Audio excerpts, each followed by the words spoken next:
If you're thinking about hitting the road as a solo traveler, let me save you from a few mistakes that I made, because it's not something that comes naturally living on the road, like living in a vehicle. There's especially one thing that I'll share at the end that I would never do again, and I'll get to that. But there's 4 other things that I was reminiscing on, and I was like, why did I do that? And I wish I would have done some things differently. And of course, hindsight is 2020, so of course now I can reflect on this. But if you're getting ready to get on the road or try the nomadic lifestyle, I think there's a few things that you should consider. We'll go from the top down. So number 5, I would never do it alone. Now, I don't mean that I wouldn't, there's so many mosquitoes flying around right now. I don't mean that I wouldn't travel alone, because I loved being on my own a lot. I loved the solitude, I loved the freedom, but I wouldn't spend all of my time alone. I would have prioritized meeting up with people. I would have joined some groups. I've heard from other nomads that they joined like the escapees, or they just went to some of these events for van life or car dwelling.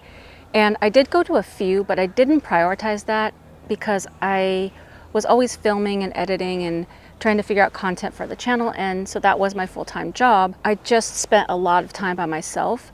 And there will be times where I would go back and visit my family and friends, but not as often.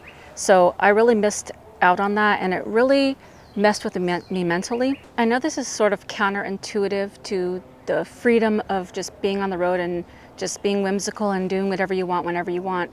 But when you decide to include someone else or a group of someone else's in your travel plans, everybody has kind of their own style, their own way of wanting to do things. And I think it's really important to set the expectations up front, because you don't want to do it later when there's a little bit of tension, because you want to be free. You want to do what you want to do. And so you should decide how long you want to travel with somebody, how often. You might be the type of person that wants to hang out during the day, but wants to park somewhere on your own and not next to another person for the evening. Or you might want to have that safety and say, hey, you know, do you want to park right next to each other at night, but then I want to go do my own thing during the day. I think it's important for you to know what your style is and express that to somebody else, so that there's no undue hiccups along the way. Number 4, the next thing is kind of embarrassing, but as you know it, I keep it real on this channel, and I'm not afraid to talk about TMI issues. I made a video before about where you can dump your urine along your journey. Maybe in the beginning, I was just trying to figure it out, and the toilet setup that I had a gallon container. Now, there was plenty of times where I would go to Planet Fitness or I'd go into a store, and I could have gotten like a tote bag or something where I could screw on the lid, take it in, and then pour it in the toilet. But then it made me feel kind of embarrassed, because you're going into a bathroom and if someone walks in, you're like literally pouring this like gallons worth of liquid, and someone's gonna hear that. So I'm like, oh my gosh, that's embarrassing. What do they think I'm doing in there? That's kind of weird. So a lot of times I would just find Walmart, I would find like the edge area further back where there's like a patch of grass, and I would empty it. You're either gonna respect me for telling you the truth, or you're gonna be mad that I do the things that I do and wish that I would have lied to you. But I like to be honest. So when I need to empty out my urine container, I will usually find a place that has a bunch of bushes, especially like at a Walmart or whatever. To me, if somebody was traveling with pets and they had to let their dog out, they would let them go in one of these bushes or whatever. So to me, I don't think it's any different. So as you can see, Walmart is all the way back there, and I'm like really far away from it. And there's a set of bushes right here and a set of bushes right there. It's like kind of no big deal, because, you know, people do let their dogs out and they go pee. But for the amount of pee that I was dumping, I was like, you should have tried a little harder. Again, it's easy to say this kind of stuff now because I'm not living on the road and there's not any pressure. I don't have any pressure because I can just flush my toilet now. So it's easy for me to say it now. And like if I was still living in my van, I don't know if I would have this same thought process. I'd probably be like, whatever, I'm just trying to get through my day. But just thinking about it, I would have tried harder to just take the dang container in and dump it, and who cares what other people think. Even though urine is sterile, I've heard it so many times in the comments, and I know that, it is still kind of gross. It's just like human urine being poured out in the public, not public, not the front of Walmart, but that's kind of gross. And I know I'm probably gonna get comments. Don't do it, don't you comment, put your little typing fingers away. We listen and we don't judge. Put the typers away. put the typers away. Don't be leaving nasty comments. Excuse me, I'm out here sharing all my TMI moments with you, and I'm feeling a little bit vulnerable. You know what would help? If you become part of the Snack Pack family. We're on the road to 100K Snack Packers. Be part of that. You might as well throw a like on it and hit the notification bell. Number 3, and this is a biggie, is that I would have spent more time making my plans around the weather. When you're a free spirit and you're like, I'm gonna go wherever I want, you can, but then you're gonna either roast or you're gonna freeze. Of course, I've always heard, you know, just go north, and I just had that in my head. But it's not just about going north, it's about getting to a higher elevation. If you haven't heard that, look it up and prepare for that, because you can't just simply go north. A lot of places are getting, like, they're just hot. Like, it doesn't matter. I went all the way up to Maine and I was like, surely when I get to Maine, I'm gonna be cooled down in the summer. No, I was not. I was blazing hot. So you gotta find places that it's gonna be cool when it's hot, and that requires a higher elevation. So I should have did a little bit more research instead of just winging it and just wanting to do what I wanted to do. Like I said in one of my last videos, one of the major reasons why I got off the road full time is because the weather was miserable. Pick seasons to go to certain places. It might not be as freeing or just like whatever, I want to do what I want, but you'll feel better. You won't be as stressed out. I'm curious, when you start to plan your travels, do you plan it according to the forecast, or do you just wing it and just go wherever you want to go? I would love to know, so drop it in the comments. And yes, I am walking through the cemetery because to me,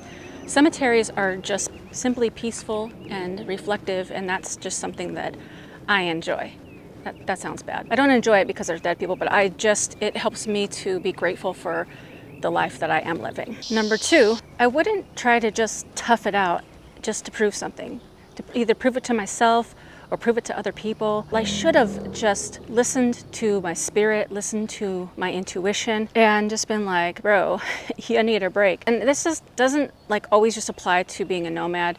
It's being a nomad and having a job or doing YouTube or whatever, because it is a lot of pressure. There's a lot that you got to do when you live on the road and in a vehicle. You have to constantly think about where you're going, what you're doing, if you're in a safe place, if you're in an allowable place. You don't want to get the knock, the dreaded knock, and making sure that you have somewhere to go to the bathroom or dump your pee. So I wouldn't have just tried to press through when I was feeling super stressed out and my mental health was declining, and I was like, I just need to keep going. It's just not a good idea. It took 3 times as long to get past that when I did stop, because I was just a wreck. And number 1 goes hand in hand with number 2, and it's kind of similar. Oh, look at this. Beautiful running water. Is that I let my doggone frugality and cheapness get the better of me on the road. Because I do not like to spend money if I don't have to. There would be times where I would know for my benefit, either it was too hot, too cold, I was too stressed, something was broken on the van. I knew, even my friends and family would say, get a hotel, just get off the road for a couple nights, whatever. And I'm like, okay, yeah, I'll think about it, knowing dang on well I was not going to do it. I'm like, stop biting me. I have money set aside for this, but if I don't have to spend it, I won't. But I should have, because sometimes it's just nice to have some normalcy where you can use a regular toilet that flushes, not having to worry about if someone's gonna come to your van door in the middle of the night, and not having to figure out where you're gonna sleep. I wish I would have just taken the money that I had set aside and actually stayed in a hotel here and there, or even went to a campground. I mean, it's not the same, but still, just take a little bit of the stress off. And along those lines, I am getting eaten up. After this, I'm gonna have to go get some like calamine or whatever, I don't know, something to put on these bites. I know I'm gonna be lit up. And I did have money set aside, but I was like, I'm not gonna use it because I don't need to. I could just stay in the van. I already have this van. I was just being too cheap. And if you're gonna get going in some sort of nomadic, living in your vehicle type thing, make sure to set aside a couple $100, and I know that can be a lot, but put the money aside and literally name it hotel fund, Airbnb fund, getting off the road fund. Because I was like, I'm not gonna go to a hotel and just check in at 3 o'clock and then have to check out at like 10 a.m. or 11 a.m. That's a waste of my money. But the stress of being in the van and not spending that money, the money spent would have been worth it if I needed to. I am holy mother. I am getting bit up. They are loving me in this in this travel snacks blood. I wasn't depending on God to restore my funds, which it always works out. So I should have had more faith that God would have taken care of me in those circumstances, even if I spent the money. I hope me sharing my experience will help you to not make some of the mistakes I made. But no matter what, don't let any of this deter you from living your best adventure. Don't let it stop you. Don't let fear stop you. Get out there, live your best life. Okay, great. I just walked into a spider web. Gross. Get out there and live your best life, and don't let fear stop you. Until next time, bye for now.